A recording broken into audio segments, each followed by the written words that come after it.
সুপ্রিয় দর্শক, আমি বর্তমান দাঁড়িয়ে আছি নওগাঁ জেলার আত্রাই থানার বর্তমান এটা প্রতিশোর, যেটা বিশ্বকবি রবীন্দ্রনাথ ঠাকুরের একটা কুঠির ঘর। এখানেই লিখেছিলেন একটি কবিতা, যে কবিতার নামটি হচ্ছে তালগাছ। অনেকে আপনারা জেনে থাকবেন একটা কবিতার লাইন, আমি একটু বলে শোনাই। তালগাছ এক পায়ে দাঁড়িয়ে সব গাছ ছাড়িয়ে উঁকি মারে আকাশে। যদি আমি একটু উপরে দেখাই, এটা হচ্ছে মেইন গেট। এই মেইন গেটে সম্পর্কে একটু কথা বলি।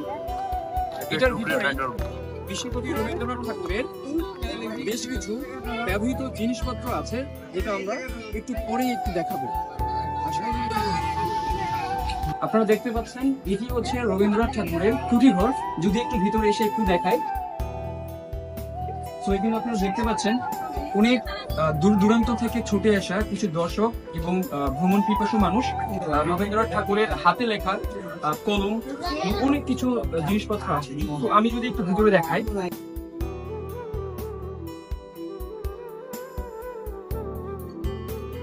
এই ঘরে রবীন্দ্রনাথ ঠাকুর অনেক দিন যাবত এখানে ছিলেন।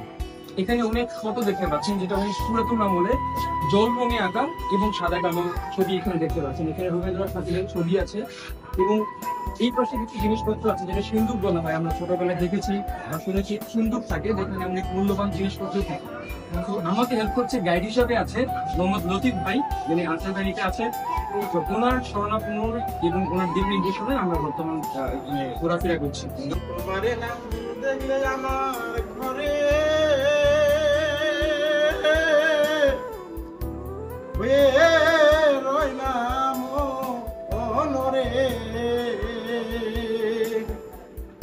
সাধারণত এখানে যে চেয়ারটা দেখতে পাচ্ছেন, এখানেই রবীন্দ্রনাথ ঠাকুর সাধারণত অবসর সময় এখানে সময় কাটিয়েছেন এবং এখানে লেখা আছে এগুলো হাত দেওয়া নিষেধ।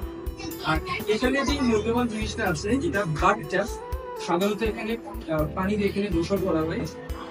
যতদূর জানি রবীন্দ্রনাথ ঠাকুর এখানেই অলরেডি অনেক স্নান করেছে।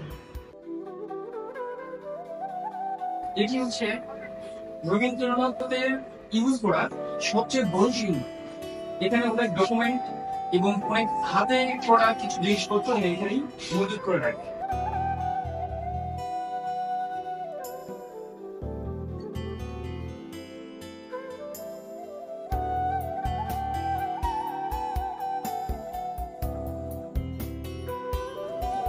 এটি আমাদের একটা ছোট্ট ডকুমেন্টারি ছিল, আশা করি আপনাদের ভালো লাগবে। দেখা হচ্ছে next video. Thank you so much.